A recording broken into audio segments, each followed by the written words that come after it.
주님께서 여러분과 함께 마테오가 전한 거룩한 복음입니다.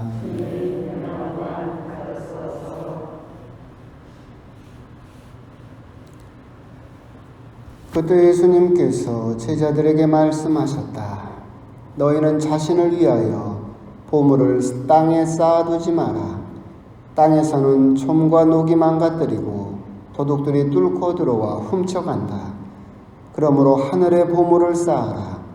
거기에서는 솜도 녹도 망가뜨리지 못하고 도둑들이 뚫고 들어오지도 못하며 훔쳐가지도 못한다. 사실 너의 보물이 있는 곳에 너의 마음도 있다. 눈은 몸의 등불이다. 그러므로 내 눈이 맑으면 온몸도 환하고 내 눈이 성하지 못하면 온몸도 어두울 것이다. 그러니 내 안에 있는 빛이 어둠이면 그 어둠이 얼마나 짙겠느냐. 주님의 말씀입니다.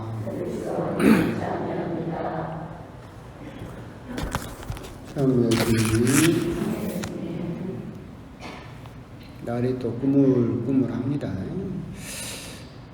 여름이 올 것 같으면서도 계속 비가 중간에 탁탁 여름 발길을 잡고 있는 그런 분위기, 그런 기분도 들고 있고, 하여튼 오늘 하루도 꾸물꾸물하니까 이렇게 꾸물꾸물한 날은 뭐 해야 됩니까?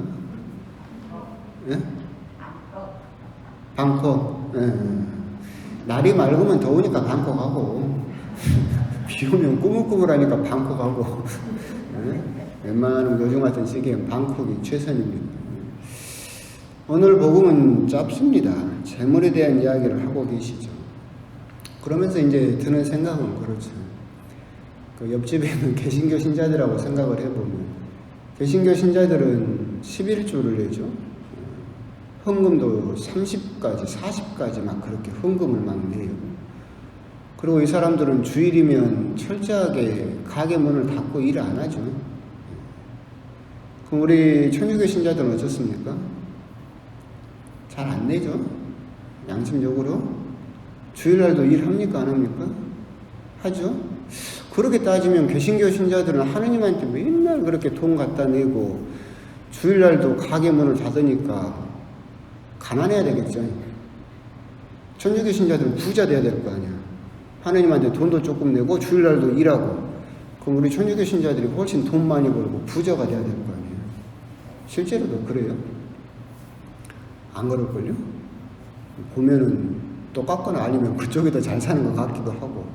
오늘 복음을 볼 때 그 생각이 얼핏 들었어요. 하느님께 드리는 것을 아까워하고 하느님께 드리는 것을 손해다라고 생각을 해버리는 그런 마음들이 사실은 오늘 복음을 통해서도 우리가 조금 다시 한번 돌아볼 필요가 있지 않을까.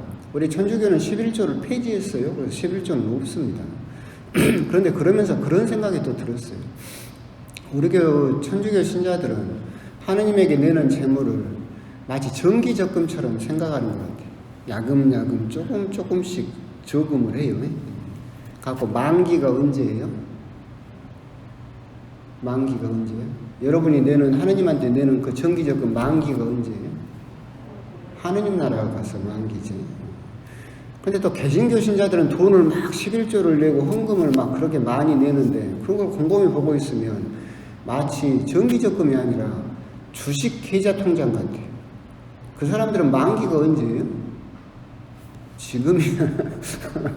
그 사람들은 돈을 많이 내지만 만기가 하느님 나라가 아니라 지금 여기서 만기가 차서 그걸 몇 배로 마치 주식 투자하는 통장처럼 그걸 돌려받기를 원하고 있는 것이 아닐까. 그런 면에서 또 따지면 우리 천주교 신자들이 훨씬 더라고까지 칭찬하면 또 안 내니까.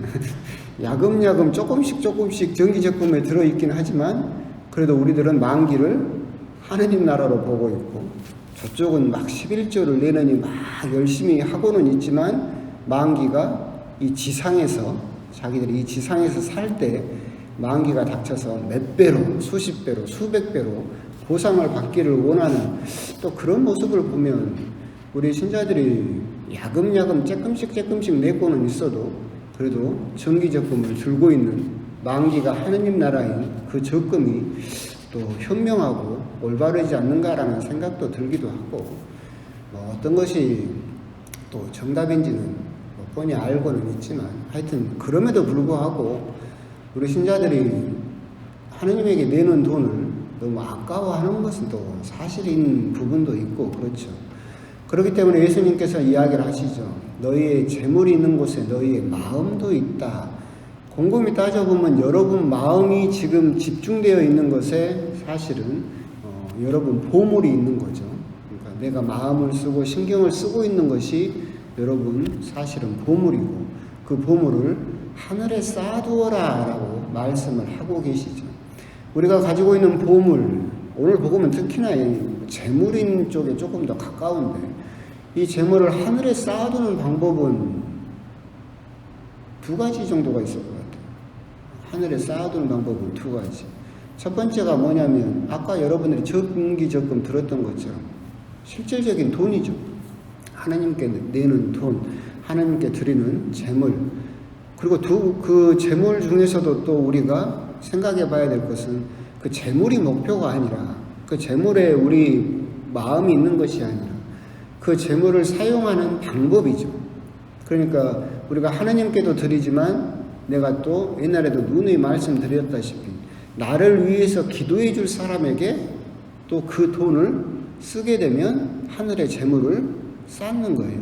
예수님께서 이야기하셨듯이 너희들이 내 제자라고 해서 물 한 잔이라도 떠주는 사람은 하늘에서 받을 보상을 놓치지 않을 것이다 라고 말씀을 하셨거든요. 여기 다 제자들이잖아요. 너희들이 내 제자라고 해서 물 한 잔만 떠줘도 하늘에서 받을 그 정기적금 만기 된 거, 그걸 놓치지 않을 것이다. 그럼 옆 사람한테 밥을 한번 사주면 어쩔까? 몇 배로 받을까? 물 한 잔만 떠줘도 원금이 보존된대, 이자까지. 근데 내가 그 사람한테, 옆 사람한테 밥을 사줬어. 그러잖아요. 돈은 들어갔지. 그런데 이게 내가 같은 형제고, 같은 하느님의 제자이고, 예수님을 믿는 사람이기 때문에, 같은 공동체 사람에게 내 돈을 썼다. 그러면 그 방법 역시도 하늘에 재물을 쌓는 방법이에요. 그러니까 딴 데 가서 엉뚱한 데다가 막 그 돈 쓸 생각하지 말고, 여러분들이 하늘나라 가서 받을 정기적금 좀 많이 받고 싶다. 그러면 딴 데 가서 쓰지 말고 누구한테 밥 사줘라? 옆 사람한테 차 사주고 밥 사주고 좀 잘 좀 해라. 그러면 여러분들이 하늘나라 가서 받을 정기적금에 이자가 막 붙을 거다. 그게 또 하늘나라의 보화를 쌓는 또 방법이지 않을까. 그러면서도 또 두 번째 방법이 있었죠. 제가 누누이 말씀드리잖아요. 하늘나라의 보화를 쌓는 가장 현명하고 중요한 방법은 뭡니까? 시간이라고 그랬죠. 시간. 결국은 우리가 가진 것 중에서 가장 값진 것, 생명, 그 생명의 다른 말, 우리에게 주어진 시간, 그 시간을 내가 하느님에게 얼마나 쓰고 있느냐, 내 주변 사람들에게 얼마나 쓰고 있느냐, 그건 역시도 결국은 하늘나라의 보화를 쌓는 방법이겠죠. 오늘 복음을 묵상을 하시면서 내가 어떤 재물이나 보화나 내 마음이 가서 계속 신경 쓰는 그거, 아깝고 누구를 주면 손해날 것 같고, 그것을 계속해서 가지고 있어봤자 여기에서는 끝이다. 하늘나라 가서는 그것은 아무 소용도 없다. 근데 그걸 풀어서 하느님께 드리고 내 주변 사람들에게 사용하면 사용할수록 그 보화는 하늘에 가서 쌓이게 될 것이고, 그것은 재물이 되었든 시간이 되었든 그것이 우리가 하늘나라에 보화를 쌓는 방법이지 않을까. 그러면서도 이제 마지막에 예수님께서 하시는 말씀이 의미심장하죠. 내 안에 있는 빛이 어둠이면 그 어둠이 얼마나 짙겠느냐라고 이야기를 하고 계십니다. 이 부분도 설명을 드렸던 것처럼 나는 빛이라고 생각을 했어요.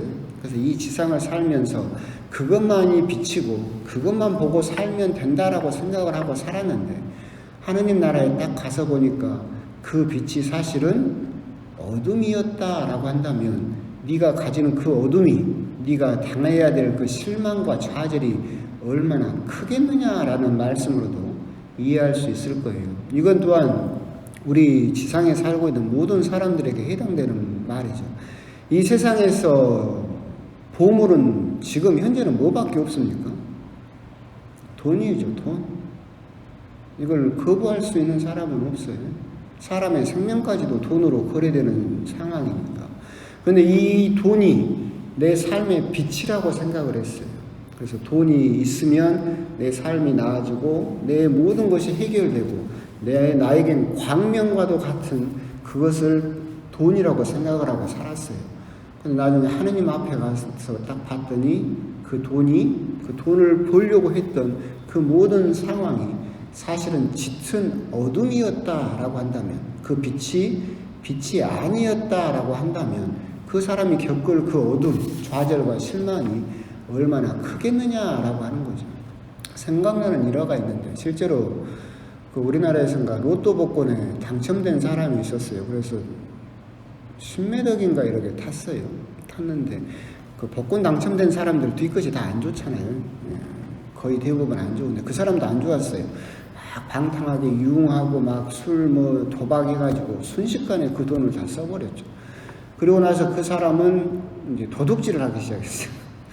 도둑질을 하기 시작했는데 잡혀서 이렇게 보니까 도둑질을 하면서도 도둑질에서 남은 돈으로 로또를 사고 있었어요.